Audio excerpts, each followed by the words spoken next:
Can you imagine being betrayed by your own family, who makes you sign a document while you're half asleep? I was there, in the living room of that old house in Buenos Aires, and I saw the ambition in the eyes of Mateo's daughter and son-in-law. What no one tells you is that sometimes old age may seem fragile, but the mind of a man who spent his life studying his family's history holds powers that money can't buy.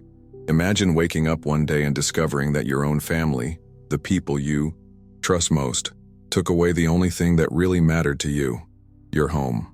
Today, I'm going to tell you the story of Mateo, an 85-year-old history professor who was a victim of an unforgivable scam by his own daughter. I'll show you what he did when he found out what had happened. And most importantly, I'll teach you that to defend yourself from greedy people, you have to be one step ahead. Every second counts, because if you ignore this lesson, you run the risk of being manipulated by those who only think about money. Stay with me until the end to discover the secret that Mateo was hiding, the only move that saved him and, at the same time, forced his family to face the truth. You won't believe what they forgot when they tried to transfer the house into their name. I'm Mateo Sanchez, 85 years old, and I've lived my whole life in the same house on Calle Belgrano, a few blocks from the San Telmo market in Buenos Aires. I taught history for over 4 decades at the university, always fascinated by the way societies fall and rise, sometimes because of small betrayals, sometimes because of blind trust. I thought I had seen it all, read it all, but nothing prepared me for what happened that Thursday morning. I had just finished my coffee, the kind I always brew strong with a touch of cinnamon, and sat in my favorite armchair near the window. I remember feeling drowsy, more than usual. The sky outside was overcast and the jacarandas weren't blooming yet, but something in the air felt off, like a pause before a terrible note in a symphony. I live with my daughter, Sophia, and her husband, Pablo. Or maybe it's more accurate to say they live with me. This house belonged to my grandfather before me, and I was raised with the idea that legacy means more than bricks and mortar. It's memory, responsibility, blood. I tried to pass that to Sophia, but somewhere along the way things changed. After her second failed business and Pablo's string of debts, they started seeing this house not as home but as a way out. They whispered often when they thought I couldn't hear, always about options, mortgages, and making things easier.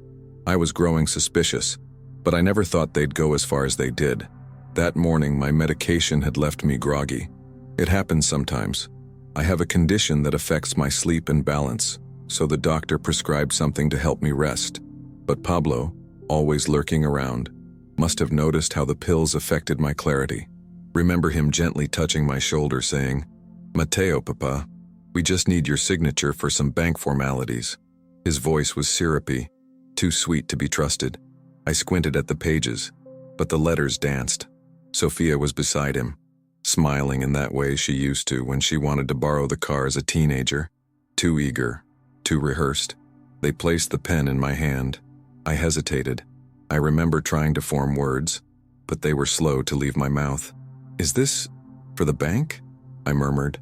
"Just a formality, Poppy," Sophia said, guiding my hand like I was a child. And I let them. That's the worst part. I let them. Somewhere deep in me, I still wanted to believe they wouldn't betray me, that they knew what this house meant, not just to me, but to the entire Sanchez lineage. But they were counting on my confusion. They timed it, and I signed. The moment passed. They tucked away the papers, kissed my forehead, and brought me tea. It tasted strange. I didn't finish it. I spent the rest of the day in a fog, dozing off and waking to half-heard conversations and footsteps pacing down the hallway. At one point I heard Pablo on the phone, whispering words like notarized and transfer complete. My stomach turned, but my mind wasn't connecting the dots yet. It wasn't until 3 days later that the letter came. It arrived in a crisp white envelope with the bank's logo in blue. I opened it slowly, as I always do. Years of opening exam results and academic letters made me careful. With paper, the contents were brief: confirmation of a mortgage under the names of Sophia and Pablo, using the house as collateral. My hands trembled. I read it again, and again. They had done it. They had mortgaged the house. My house. Without a word to me. The next hour is a blur. I remember standing in the middle of the living room, the morning light cutting in through the window blinds like prison bars. Every corner of that house held stories, My wife's laughter in the kitchen, Sophia's first steps in the hallway, my own father's books lined up by the fireplace, and now it felt tainted, like something sacred had been spat on. I didn't cry. Not yet. I sat down, breathed in deep, and whispered to no one. They think they've won. But I remembered something. A detail. A document. Something I had done years ago when my arthritis was just starting to creep in and I was still sharp enough to anticipate future storms. I had taken legal precautions, because history had taught me never to leave legacy to chance. My pulse quickened. I went to the hallway where an old rug covered the wooden floor. Beneath it, under a loose board, was a small leather box. I hadn't opened it in years. Inside was the original deed to the house, dated back to 1931. But more importantly, there was a newer document, one I had drafted with a notary friend in 2015. It stated that I had placed the property into a legal trust, with irrevocable terms. Full ownership remained with me until my death. And no transfer, sale, or mortgage could proceed without my explicit, conscious, and medically verified consent. A trick they never saw coming, because they never asked, because they assumed I was already gone. I sat there holding that leather box like it was a lifeline. My hands, now lined and trembling, felt stronger than ever. I wasn't just an old man in an armchair anymore. I was Mateo Sanchez, grandson of Eduardo Sanchez, who built that house brick by brick after arriving from Cordoba with nothing but a toolbox and 2 books. I took a deep breath and felt a quiet fire building inside me. Not rage, not revenge, something deeper. Dignity. A promise to my ancestors that this house wouldn't be lost to greed. I didn't confront them right away. That would have been satisfying but sloppy. No, I did what any history professor would do. I began collecting evidence. I made photocopies of the documents from the trust. I checked the date and location of the fraudulent signing. I made sure the medication I was on that day matched the dosage that could impair judgment. I looked for inconsistencies in the documents they submitted. And above all, I kept quiet. I smiled at them, ate with them, listened to their plans to remodel the kitchen once the funds come through, all while preparing the counterattack. A week later, I visited my old friend Jorge in Belgrano. He's a retired notary, the kind who still uses a fountain pen and keeps his files in leather-bound ledgers. When I handed him the mortgage letter and the trust deed, he squinted through his thick glasses, then let out a low whistle. Mateo, esto es un escándalo. They committed fraud, and they're stupid. This trust supersedes anything they signed. I smiled, a thin, tired smile. That's what I thought. He offered to handle it discreetly, but I asked him to wait. I wanted them to feel safe. I wanted to see how far they'd go in their illusion of victory. That Sunday, they hosted a small gathering. Some friends of Pablo's, people I didn't recognize. They toasted to new beginnings, and I watched them clink glasses in the dining room my wife once filled with empanadas and tango records. They joked about Airbnb plans, turn the library into a modern suite, remove the fig tree. That tree was older than both of them combined. I slipped away during dessert and returned with the trust document in hand. I didn't yell. I didn't throw it in their faces. I placed it on the table gently, beside Pablo's flan. You forgot one thing, I said, my voice calm, almost bored. You don't own this house, and you never did. Sophia blinked. Pablo laughed, nervously. What are you talking about? I pointed to the line with the notary's seal. This house is in a trust. Has been for 9 years. You signed nothing. The silence was immediate. The kind of silence that bends the air in a room. Pablo grabbed the document, skimmed it, his lips moving, eyes darting. Sophia looked pale.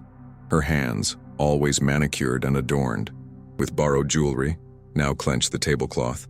You tricked us, she whispered. I shook my head. No, I protected myself. You're the ones who lied and tried to steal. I stood up slowly, my knees cracking like old wood. You wanted to erase me while I was still breathing, but I was watching and I remember everything. With that, I walked back to my room and locked the door. Not out of fear, out of peace. I knew I had won without shouting, without courts, without losing myself in the process. My history had protected me. They tried knocking that night. Apologies, excuses, crying, but something had shifted. I wasn't the frail man in the armchair anymore. I was the guardian of a legacy, and I had spoken. The next morning, The house was eerily quiet. I heard no footsteps, no clinking of dishes, no whispered conversations behind closed doors, just the sound of the wind brushing against the old window panes. I sat at the table with my mate, slowly pouring hot water from the kettle, like I had done for decades. When Sophia finally appeared, her eyes were red and puffy, and she avoided looking at me. Pablo didn't come out at all. I didn't speak. I didn't need to. I had already said what mattered. Sophia placed a small plate of toast on the table and sat across from me. Her hands were shaking. "Papa," she began, "we didn't mean to hurt you. We were desperate. You don't understand the pressure we're under."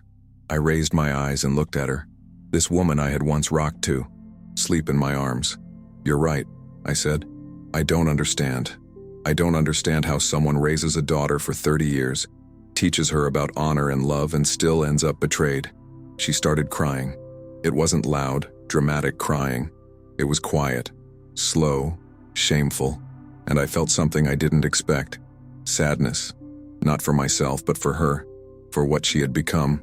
For what she was willing to throw away for a bit of cash and fake comfort. "I thought we'd lose everything," she whispered. "So you tried to take the only thing that couldn't be replaced," I answered. "You thought I was too old to notice. You thought I'd just fade." That afternoon, I called Jorge again and asked him to begin the legal process. We drafted a cease and desist letter to the bank, referencing the trust and enclosing certified copies of the deed. It was straightforward, clean, bulletproof. I knew Pablo and Sophia wouldn't fight it. They didn't have the resources, and more importantly, they didn't have the truth. The house would remain mine until the day I died. That was never in question again. But something deeper had been lost. Trust. And once broken, trust doesn't return like a set of misplaced keys. That evening, I sat alone on the front steps as the sun dipped behind the rooftops. I could hear a neighbor's radio playing tango from the next block. I thought about my wife, gone these past 12 years, and how she would have handled this, probably with more fury or more grace. I wasn't sure anymore. Days passed, then weeks. The atmosphere in the house was heavy, like smoke that wouldn't clear. Pablo avoided me completely. Sophia tiptoed around like a ghost, cooking quietly, cleaning compulsively. I let them. I didn't demand apologies or speeches. I wanted them to sit with their choices. I wanted silence to do what words never could. Eventually, they asked if they should leave. Not in a defiant way, more like a child caught stealing, waiting to see if the punishment included exile. I looked up from my book and nodded. "Yes," I said simply. "I think that's best." Sophia looked like she had expected it, but her lips still quivered. "Can we visit?" I closed the book. "One day, when you understand what this house means." They left on a Monday morning. No big suitcases, no moving truck, just a few duffel bags and an air of shame. I watched them from the window as they got into their car and drove off. I didn't feel triumphant. I didn't feel angry, just tired, like I had finally closed a chapter that had been lingering for too long.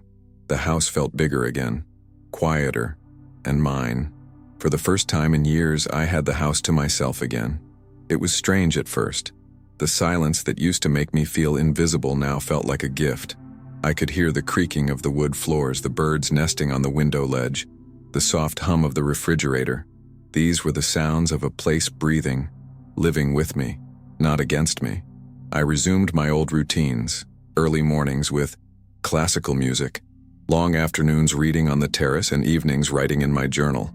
I started walking around the house room by room, remembering the stories each corner held. The chipped tile in the kitchen from the time Sophia dropped the pot of locro. The wall in the hallway where I had marked her height with pencil lines every birthday. The old study, filled with my books, where I wrote my first lecture notes with trembling fingers and too much coffee. None of that was for sale. None of that could be bought with desperation. One afternoon, while going through old photo albums, I found a picture of Sophia at age 6, wearing a crooked birthday hat, her face smeared with cake, laughing with her whole body. I stared at it for a long time. That version of her still lived somewhere inside.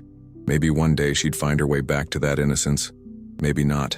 I placed the photo on my nightstand, beside the picture of my wife. I didn't frame it. I didn't need to. It wasn't for display. It was for memory. The letter from the bank confirming the cancellation of the mortgage arrived 2 weeks later. Your property has been removed from all pending liabilities, as per the trust deed submitted. I read it 3 times, each time slower than the last. It wasn't joy I felt. It was something colder, something more final.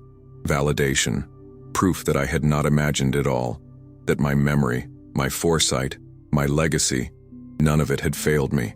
I never told the neighbors what happened. Some of them probably guessed. You can't live on the same block for 40 years without someone noticing when your daughter and her husband vanish overnight. But I didn't owe anyone an explanation. What happened in this house was mine to carry, and I carried it with dignity the way I always had. About a month later, Jorge invited me to lunch. We met at a small pizzeria tucked into a side street in Recoleta.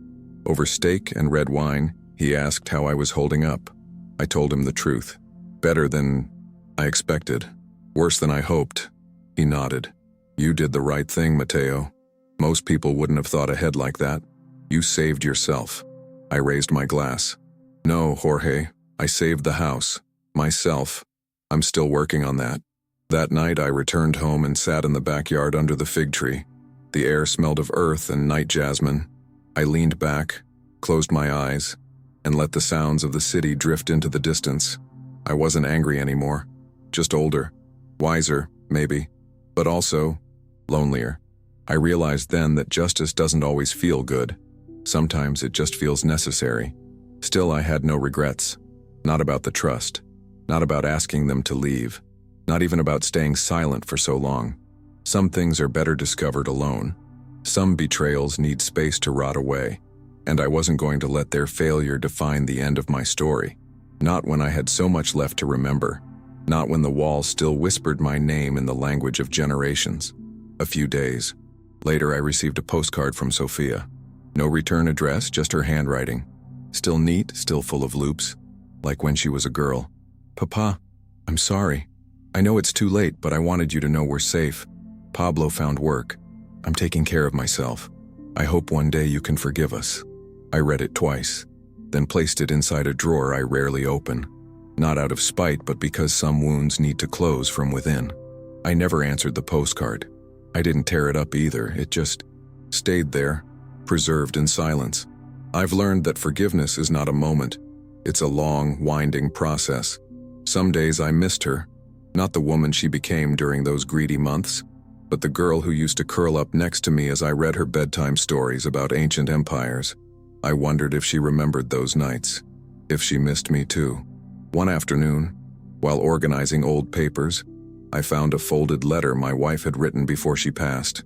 If things ever fall apart, Mateo, she had written, trust the truth you've built. You've always known how to protect what matters.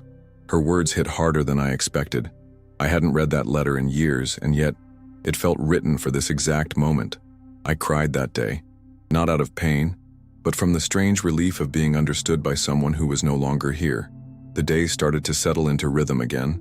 I resumed my habit of walking to the corner bakery for fresh bread and chatting with the same elderly woman who sold flowers near the plaza. I even returned to the university library one afternoon, just to feel the weight of books again. The librarian, a former student of mine, smiled when he saw me. Still teaching, Professor, he joked.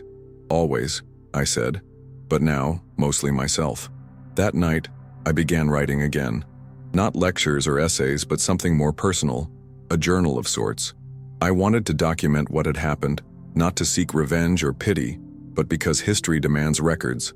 That's what I taught, for years, that the truth is only as strong as our willingness to preserve it. If I didn't write it down, one day someone might believe the silence meant nothing happened. So I wrote. Every night before bed, I added a few more paragraphs about the deception, about the silence, about the redemption I found in protecting something sacred. I didn't write as a victim. I wrote as a witness, a guardian of memory, the man who stayed, the man who remembered, the man who refused to be erased. Spring arrived quietly that year. The fig tree bore fruit again. The smell of lavender from the neighbor's garden floated in through the open windows. Life moved on as it always does, but I moved with it this time, not behind it. I no longer feared the silence. I welcomed it. It had become my ally, my shield, my mirror. In the stillness, I had found myself again. And the house. The house. It no longer felt like a battlefield. It felt like home. Real home. One where the walls didn't echo with betrayal anymore, but with healing. With stories.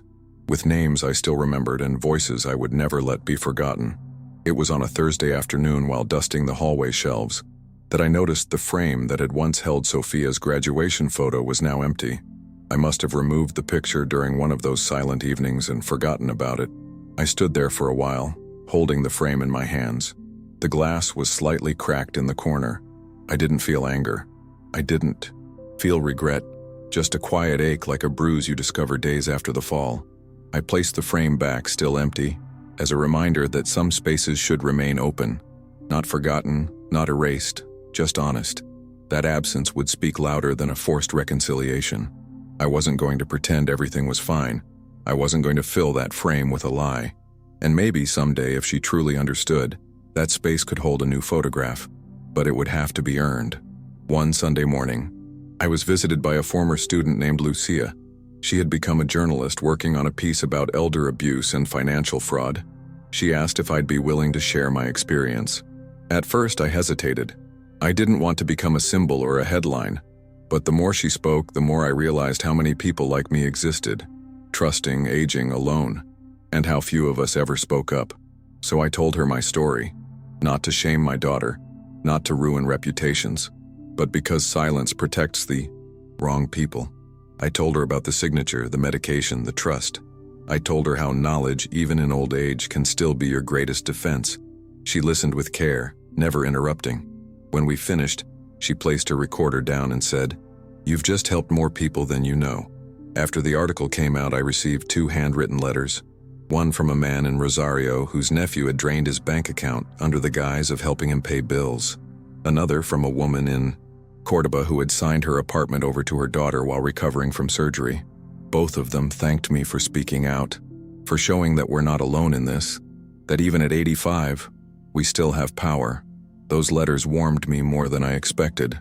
Not because they praised me, but because they reminded me of something I had forgotten, that my voice still mattered, that dignity doesn't expire with age, that we are still the authors of our own stories, even when others try to steal the pen.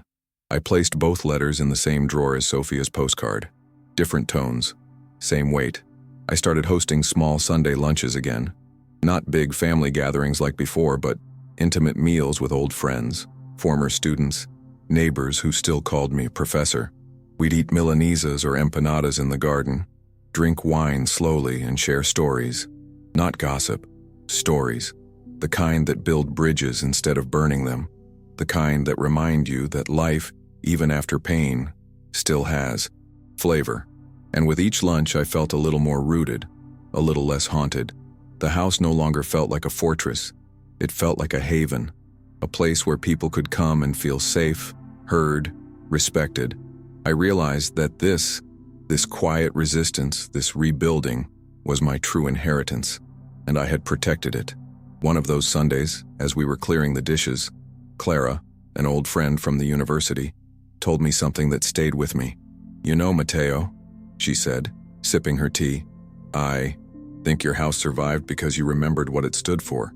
Most people forget. They turn a home into a transaction." I didn't respond right away, but I nodded slowly. That was it. That's what had been eating at me all along. Not just the betrayal, but the way they had reduced my life's work to a price tag. Later that night, I wrote about Clara's words in my journal. I started to reflect on everything the house had taught me, not just about resilience, but about presence. This wasn't just a building I had protected. It had protected me too. In its silence, in its creaks and corners, it had held my memories without judgment. It had seen joy, grief, birth, and now, survival. And that meant something. Around that time, I also began mentoring a few students remotely. The university reached out and asked if I'd be interested in reviewing some graduate theses or offering historical guidance. At first, I thought I was too old, too out of touch. But when I read those young voices trying to make sense of complicated legacies, I felt a spark return. I began corresponding with them weekly, sometimes correcting grammar, other times challenging their ideas. It felt good to still shape minds, even from my armchair. One student, Thomas, wrote me a long email after our third exchange. "Professor," he said, "you don't know what it means to us that someone like you still cares. You make us feel seen." That line brought tears to my eyes, because that was it, wasn't it? That's what I had wanted from Sophia, to be seen. Not as a burden, not as an obstacle, but as someone whose life still had weight, still had value. That validation, even from strangers, slowly began to stitch together the parts of me that had been frayed. I realized I didn't need Sophia to restore my worth. It had never really left me. It had just been buried under years of quiet giving, of letting others take pieces of me without asking. But no more. I had boundaries now. I had clarity. I also started spending more time in the garden. I planted herbs and vegetables, something my wife always wanted to do but never got around to. It became a kind of therapy, hands in the dirt, back warmed by the sun, watching something grow from nothing. There was something sacred in that simplicity. I wasn't just preserving history anymore. I was creating something new. One morning, while tending to the rosemary, I heard a familiar voice behind me. "It smells like you're cooking." I turned around. It was Sophia. She looked older, thinner, not sick, just worn, like life had rubbed away some of the gloss. I didn't say anything. I waited. She approached slowly. "I'm not here to ask for anything," she said.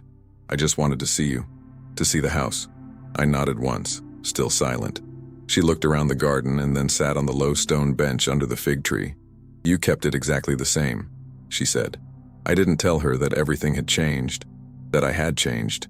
She probably knew. Some things don't need to be spoken aloud. I sat beside her, keeping a respectful distance, and for a moment, we just listened to the wind and the leaves, like we used to when she was a girl. After a few minutes of silence, Sophia finally spoke again. "Pablo and I separated," she said, eyes fixed on the ground. "He wanted to try again, move to Spain, start over, but I couldn't. I realized I was becoming like him." Her voice cracked on that last word. I didn't flinch. I just let her speak. I knew that what she needed now wasn't judgment or advice. It was the space to be honest, maybe for the first time in a long while. "I think about what we did every night," she continued. "I don't expect forgiveness, Papa. I know I don't deserve it. But I needed you to know that I'm sorry. Not just for what we did, but for forgetting who you are." I looked at her then. Really looked. She wasn't the woman who once tried to steal from me. She wasn't the child I once held in my arms either. She was someone in between, trying to reconcile both versions. I sighed and leaned forward, elbows on my knees. "You were always smart, Sophia," I said, voice calm. "But somewhere along the way, you stopped listening to your own conscience. That's what hurt me the most. Not the house, the silence." She nodded, biting her lip. "I know. I silenced you. I made you small in your own home." I shook my head slowly. "No one can make me small. But you made yourself smaller by pretending I didn't matter." She started to cry again, quieter, this time, like a faucet that couldn't quite shut off.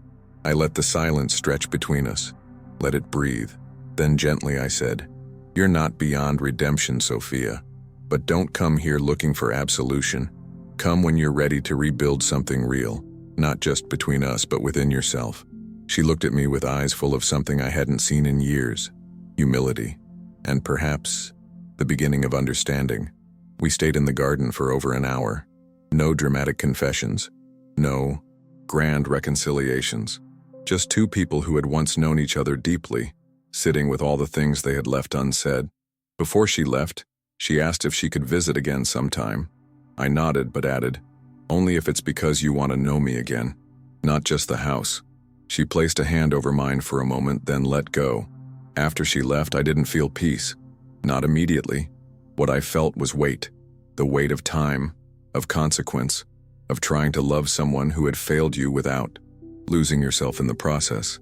I walked back inside, poured myself a glass of water, and sat in my armchair. Not to rest, but to think. That day hadn't offered closure, but it had cracked a window open. And sometimes, that's all you can ask for. In the days that followed, I felt something subtle shift inside me, a loosening of the anger I had carried. Not because I forgave Sophia completely, but because I realized that holding on to rage wouldn't rebuild what was broken. I had survived the worst of it. Now, I wanted to live, not just endure. The house had stood through storms. Now, it deserved light. So I began letting more people in, not just physically but emotionally. I shared more stories, laughed more freely.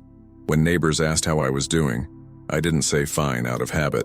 I told them the truth, sometimes good, sometimes hard, but always honest. And in that honesty, I found a kind of freedom I hadn't felt in years. One morning I received a call from the local community center. They were organizing a workshop on intergenerational dialogue and had heard about my article. "We'd love for you to come speak, Don Mateo," the young woman said, her voice bright with hope. I hesitated. Public speaking wasn't unfamiliar to me, but this felt different, more vulnerable, more personal. Still, I agreed. Maybe it was time. The room was modest, filled with a mix of teenagers, parents, and a few elderly couples. I stood in front of them, not as a professor, but as a man who had been betrayed and who had survived it. I told them the truth. I spoke about trust, about boundaries, about how love without respect is not love at all, and how silence, when used to avoid conflict, can become the worst kind of violence. After my talk, several people came up to thank me. One young man said, "I never thought about how my grandfather must have felt when we pressured him to sell his land. I think I owe him a conversation." That alone made it worth it. The idea that my pain could help someone else pause, reflect, and maybe change. That was a kind of justice I hadn't expected. I returned home that evening, exhausted but strangely light. I made myself a small dinner, just soup and bread, and sat by the window as the sky turned that deep Buenos Aires orange that only happens in spring. I thought of my father, of my wife, of the generations who had passed through these walls. I wondered if they'd be proud of how I handled it all. I think they would. The next day, I received another postcard from Sophia. This time it was a photograph of a mural she had painted, a tree with deep roots and strong branches, surrounded by books and names carved into the trunk. "I joined a community art group," she wrote. "We're painting stories that shouldn't be forgotten." I stared at the image for a long time. It said more than her words ever could. I pinned the postcard to my corkboard in the study, not as a gesture of reconciliation, but as a sign of movement, of possibility. People can change, but only if they want to. I had no illusions about her path, but I respected that she was walking it now, however late. Sometimes, the hardest journeys are the ones that begin with failure. I resumed my morning walks, this time with a bit more spring in my step. The neighbors started waving more. The woman at the flower stand gave me a small bundle of lavender, just because. I realized then that healing doesn't arrive with fanfare. It shows up in little gestures, in tiny moments that feel unremarkable until you notice you're no longer hurting the same way you once did. And one afternoon, as I sipped coffee under the fig tree, I let myself feel proud, not just for saving the house, but for everything after, for facing the loneliness, for not becoming bitter, for remaining open. Dignity, I had learned, wasn't about holding your head high no matter what. It was about knowing when to lower it in humility and when to raise it again in strength. That same week, I was invited by Lucia, the journalist, to participate in a follow-up panel for her article.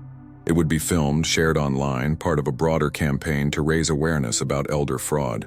I paused before accepting. The idea of turning such a painful part of my life into public conversation still made me uncomfortable. But I reminded myself, if I didn't speak, others might stay quiet too. So I agreed. The filming took place in a quiet library setting, fitting for my story. The moderator asked me about trust, betrayal, and how to rebuild after being taken advantage of by your own family. I answered as honestly as I could. "You don't rebuild trust with words," I said. "You rebuild it with silence that isn't hiding anything, with time, with choices that honor the pain instead of pretending it didn't happen." After the panel, a younger woman from the audience approached me. Her voice shook as she explained that her mother had been manipulated by her own siblings into giving up their inheritance. "Your story helped me understand what she couldn't say," she told me. I placed a hand gently on her shoulder. "Sometimes our silence is not weakness," I said. "It's survival." When I got home that evening, I sat on the front steps and watched the street I had lived on for most of my life. The lampposts, the cracked sidewalks, the sound of the neighbors' children playing, all of it felt sacred in a new way. This place had seen so much of me.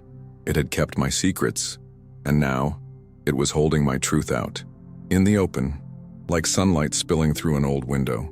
That night, I took out a blank sheet of paper and wrote the words, "To whomever reads this after I'm gone." It wasn't a will. I had already handled all of that. It was something deeper, a letter of sorts, a testimony. I wrote about what I had learned, about betrayal and dignity, about how even the ones you love most can fail you, and how you can still choose to protect what's good in yourself. I wrote until my hand cramped, and even then, I didn't want to stop. It felt like closing a door gently, not slamming it, not locking it, just acknowledging that a chapter had ended. I folded the paper, placed it in an envelope, and slid it inside the same leather box that had once saved me. The house would outlive me, I knew, but I wanted someone to find that letter someday, to know that I had endured, and that I had chosen peace. A few days later, I had a surprise visit from Tomas, the student I'd been mentoring. He brought me a small bonsai tree as a thank you gift. "You said once that history needs pruning, that we have to decide what to keep and what to let go," he said, smiling. I placed the bonsai on the windowsill. "Then let this remind you that you've already trimmed the dead parts. What's left is growing." That night I looked at the tiny tree and thought of all the things I had let go. Anger, resentment, silence used as armor, and all the things I had kept. My name, my story, my home. They had tried to take something from me while I slept, but they didn't know I was never really sleeping. I was watching, remembering, waiting for the right moment to rise. One morning, as I sat writing by the window, a light knock echoed from the front door. It was Sophia again, but this time she wasn't alone. She held the hand of a young girl, about 10 years old, with thick dark hair and eyes that reminded me of my wife. "This is Luciana," she said softly. "Your granddaughter." My breath caught for a moment. I had only seen pictures before, always from a distance. And now here she was, in the flesh, shy and quiet, clutching a small book to her chest. Luciana stepped forward and handed me the book. It was a copy of Martin Fierro, worn at the edges but clearly loved. "Mama says you used to read this to her," she whispered. I opened the first page. Inside, in childlike handwriting, it said, "Para el abuelo que cuenta historias." My eyes stung, but I blinked the tears back and nodded. "Would you like to hear a few lines now?" I asked. She smiled and sat cross-legged at my feet. Sophia sat quietly across the room watching. She didn't interrupt. She didn't ask for anything. She just listened as I recited the familiar verses, the ones I used to read to her when she was a child, nestled in a wool blanket during rainy winters. I didn't look at her directly, but I could feel the weight in her posture, of mistakes, of longing, of love trying to find its way back. Afterwards, as Luciana explored the house, Sophia approached me with hesitance. "I didn't know if I should bring her," she said, "but I thought, maybe it's time she knew who you are." I nodded slowly. "She should know where she comes from, and she should know that legacy is more than property. It's memory. It's how we care for one another." Sophia's eyes filled with tears, but she said nothing, just touched my arm gently. They stayed for lunch. Nothing fancy, just empanadas from the corner shop and fresh lemonade, but it felt like a banquet. Luciana asked questions about the house, about the books, about the paintings on the wall. I answered each one patiently. She was curious, bright, thoughtful. It struck me how quickly pain could be softened by presence. Real, honest presence. She didn't carry her mother's mistakes. She brought only herself. When they left that day, Luciana hugged me tightly. "Can I come back next week?" she asked. "I want to read more." I smiled. "Of course. This house has many stories left." I watched them walk. Down the street, the shadows long behind them. Sophia turned once to wave. It wasn't a wave of closure. It was a beginning. A tentative one, but real. And that was enough for now. That night, I sat with the leather box again. I opened it, took out the envelope addressed "To whomever reads this after I'm gone," and placed a new note inside. This one said simply, "And then she came back. Not for the house, but for the story." I smiled as I sealed it. Life, I was learning, didn't always end with a period. Sometimes it gave you a comma, a breath before the next sentence. And in that breath, I found something I hadn't felt in years. Hope. Not naive hope. Not the kind that ignores the past, but a grounded, patient kind of hope. The kind that knows the worst has already passed. The kind that opens the door just a crack to what might still bloom, even late in the season. The following weeks unfolded with a new rhythm. Every Saturday morning, Luciana would arrive with a notebook under her arm and a head full of questions. We'd sit by the fig tree or near the library window and I'd read to her or let her read to me. Sometimes we'd discuss history. Other times we'd just talk about life. She was sharp, far more mature than her age suggested. And every time she said abuelo, something in me settled. Sophia remained cautious but consistent. She never pushed too far, never assumed anything. She helped around the house when she visited, offered small gestures, a fresh loaf of bread, flowers from the market. I didn't let myself believe we were healing completely, but I could see the effort, the sincerity, and that more than any apology, held weight. Words fade, but presence stays. One afternoon, Luciana asked if the house had a name. I was caught off guard. A name? I repeated. She nodded. You said it has a story. Stories have names. I smiled, struck by the simplicity of her logic. That night I sat with my journal and wrote the word raíz, root, because that's what this house had been. The root that held everything together even when the branches shook. I had a small plaque made a week later. Casa Raíz, 1931. I mounted it discreetly by the front gate. Nothing flashy, just a quiet declaration that this place was more than property. It was a lineage, a truth, a lesson. I didn't tell Sophia or Luciana at first. I waited until they arrived one Saturday and noticed it on their own. Luciana ran her fingers over the letters. That's a good name, she said. I nodded. It is. In the evenings I resumed playing my old vinyl records.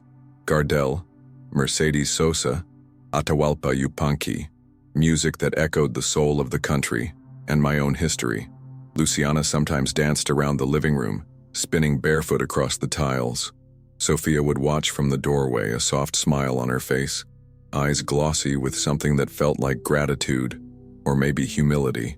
The air in the house had changed, no longer heavy, just alive. One evening, Luciana brought me a drawing. It showed the house with its crooked chimney and fig tree, and a large heart above the roof. Inside the heart, she had written, Donde vive el abuelo, vive la historia. I didn't say anything at first. I just pulled her into a hug, a tight, trembling one. She had put into words what I had spent my entire life trying to protect. That night, I wrote a new journal entry titled Legacy. In it, I described how legacy isn't about money or titles. It's about memory, about what echoes after we're gone. And for the first time, I didn't write it with fear or bitterness. I wrote it with calm, with clarity. My story wasn't perfect, it wasn't painless, but it was real, and that was enough. The next morning, I stood at the front door, coffee in hand, and watched the sunrise paint the street in soft gold. I realized I wasn't just guarding the past anymore. I was living the present. The house didn't need saving anymore. It had already been saved. What it needed now, what I needed, was to be lived in, fully, genuinely, moment by moment. As the days rolled on, I began to notice how small moments had become the true markers of time.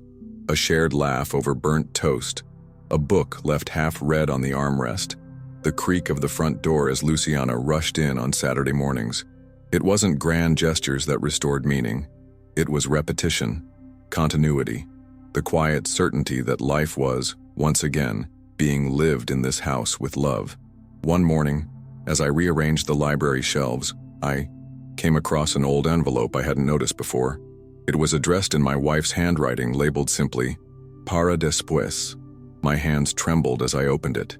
Inside was a single page, yellowed with time.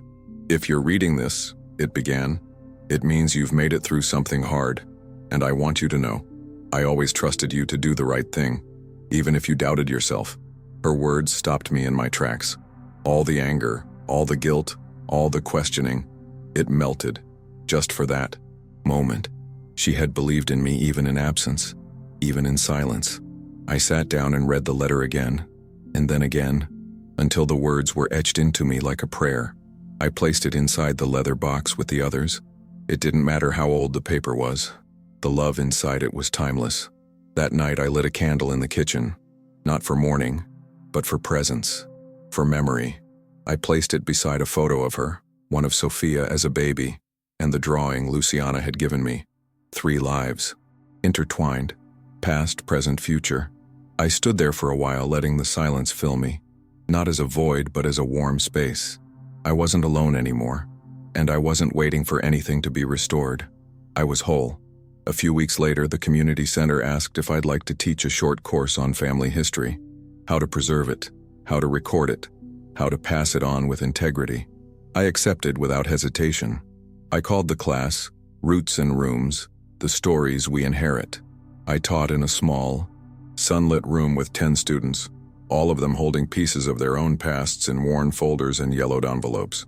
It was the most fulfilling thing I'd done in years. At the end of the course, one student, a quiet woman in her 60s, came up to me and said, "I always thought our family story ended in shame, but now I realize I can choose where it goes next." I smiled. "That's the power we forget we have," I told her, "to carry what matters forward and leave behind what tried to bury us." She hugged me tightly, and I felt something settle in me again. I had done what I came here to do. The house, Casa Raiz, had become more than my home. It had become a gathering place, a symbol, a witness to quiet healing. Neighbors dropped by with empanadas. Students sent letters. Luciana left new drawings on the fridge every week. Even Sophia, slowly, was becoming part of it again. She didn't rush it, and I didn't push. Sometimes, we just sat on the porch and listened to the world outside saying nothing, and yet everything was being said.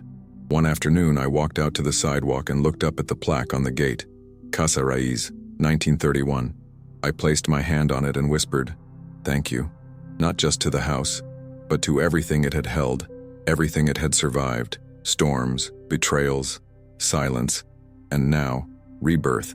I turned the key and stepped back inside, the warmth of the afternoon light following me in. For the first time in a long time, I didn't feel like a keeper of history. I felt like I belonged to it. A few days later, I received a small package in the mail. No name on the outside, just my address written carefully in blue ink. Inside, I found a leather-bound notebook and a folded note. "For Luciana," it read, "to begin writing her own stories. Thank you for protecting the ones that came before." There was no signature, but I recognized the handwriting. It was Sophia's, not asking for forgiveness, just giving something honest. I gave the notebook to Luciana the next time she visited. Her eyes widened as she turned it over in her hands. "Can I really write in it?" she asked, like it was something sacred. "You must," I said. "A story that isn't written is a story that gets forgotten." She opened it right there at the table, scribbled her name on the first page, and drew a small heart next to it. "This is mine now," she whispered proudly, and I felt something loosen in my chest, something old, something tired, letting go. That night, I took down one of the older portraits from the hallway. It was my father, young and severe in his military uniform. I replaced it with a newer photo, one of Luciana and me in the garden, her arms around my shoulders, both of us laughing, half blurry in motion. It wasn't a rejection of the past. It was a continuation. The story hadn't ended. It had simply grown new roots. Soon after, I invited Sophia to walk with me through the house. Not just the main rooms, but the corners, the storage closets, the forgotten drawers. We opened old boxes together. She found her childhood dolls, my wife's handwritten recipes, postcards from her high school trip to Salta. There were tears. There was laughter. At one point, she held up a faded scarf and said, "I remember this. Mama used to wear it when it rained." I nodded. She always said it smelled like lemon and ink. In that moment, something gentle passed between us.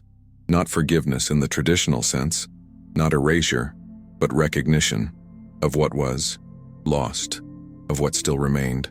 She looked around and said, "I don't know how you stayed." I answered quietly, "Because someone had to. Otherwise, there'd be nothing to come back to." She didn't reply, but she took my hand, and we stood there, surrounded by ghosts that no longer frightened us. That weekend, Luciana asked if we could plant something new in the garden. Something that wasn't here before, she said. So we went to the nursery and picked a small jasmine vine. It's delicate, the vendor warned, but it holds on tight. We planted it near the back wall, the three of us digging together, laughing at the worms, brushing dirt from our knees.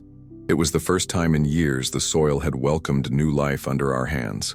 When we finished, I placed a small sign beside it, Luciana's Jasmine, Año Uno. She clapped and took a picture with her little Polaroid. One day, she said, I'll tell my children you helped me plant it. I nodded. And you'll tell them why we did it. She tilted her head. Why did we? I smiled. Because some roots you choose, and they grow because you protect them. That night I sat at my desk, writing what I knew might be one of my last entries. Not because I felt near death, but because I finally felt complete. I titled the page, Inheritance, and beneath it I wrote, They tried to take the house from me, but they forgot I had already given it to history. And now, it belongs to something even greater than family. It belongs to truth. The final Sunday of that summer, I organized a small gathering at the house. Nothing extravagant, just a few chairs in the garden, lemonade and music playing softly from an old radio. Luciana wore a white dress and brought a drawing of the jasmine plant blooming, even though it hadn't yet. It will, she said. Soon. Sophia helped prepare the snacks. We didn't talk about the past. We didn't have to. Everything that needed to be said was in how we moved around each other, gently, intentionally. During the afternoon, one of the neighbors, Senora Emilia, raised a glass and said, To Mateo, who reminds us all that roots are not just where we come from, but where we decide to grow again. Everyone clapped. I lowered my head, humbled. That moment wasn't just about me. It was about what we had all preserved together, what had been nearly lost and now stood stronger than before. After the guests left, I walked through the house slowly, room by room. I ran my hand across the banister, over the bookshelves, across the tiled kitchen counter. I whispered a quiet thank you to the silence that had kept me company, to the fig tree outside, to the floorboards that creaked like old joints. This house had never betrayed me. People had, but not the place that held their memory. In the garden, the sun was beginning to set. I sat on the bench beneath the tree, the jasmine vine at my feet. Luciana came out and sat beside me. Abuelo, she said softly, if someone ever tries to take this house, again I'll protect it. I looked at her, heart full. I don't doubt it for a second, mi niña. And for the first time I felt the weight fully lift. The fear, the bitterness, the wounds, they had all given way to something softer. That night, I placed my last journal on the shelf beside the others. 7 in total, each with a different story, but all centered on one thing: truth. Not always clean, not always beautiful, but necessary.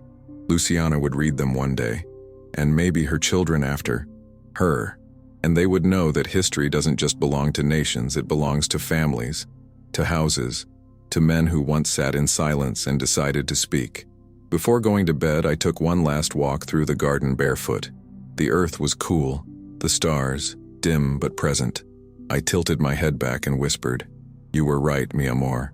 I held on, and I let go, and somehow, both saved me. I didn't expect an answer, but I felt one anyway, in the breeze, in the quiet rustle of jasmine leaves. Back in my room, I turned off the light and sat in the dark for a while. I thought about everything that had brought me here. Betrayal, resilience, silence, memory. I didn't feel old in that moment. I felt rooted, and I knew, if I left this world tomorrow, I wouldn't go unfinished. I had told my story. I had protected what mattered. I had planted something that would grow beyond me. And so, if you're reading this now, maybe long after I'm gone, I ask only one thing. Don't let silence be the end of your story. Speak, remember, choose your roots carefully, and protect them with everything you have, because someday, someone will sit under the tree you planted, and they'll be grateful you did. Sometimes it's not the inheritance we need to protect, but the silence we've learned to fill with memory. If you've made it this far, maybe you too have felt the weight of holding something together just as it was about to break. Or maybe you know someone who, like Mateo, was underestimated at the very moment he was most capable of defending his truth. I'd love to know if any part of this story touched something in you. Have you ever found yourself in a situation where your voice was ignored, but your dignity spoke louder? Feel free to share it in the comments. Sometimes letting it out can lighten the load. And if you know someone facing something similar, a family betrayal, a silent battle, a need to reclaim their space, please share this with them. Sometimes a story heard at the right time can become roots for someone else. If it felt good to hear this and you want to keep following stories born from the soul and grounded in truth, I invite you to stay close. Sometimes all we need is that, a voice reminding us we're not alone.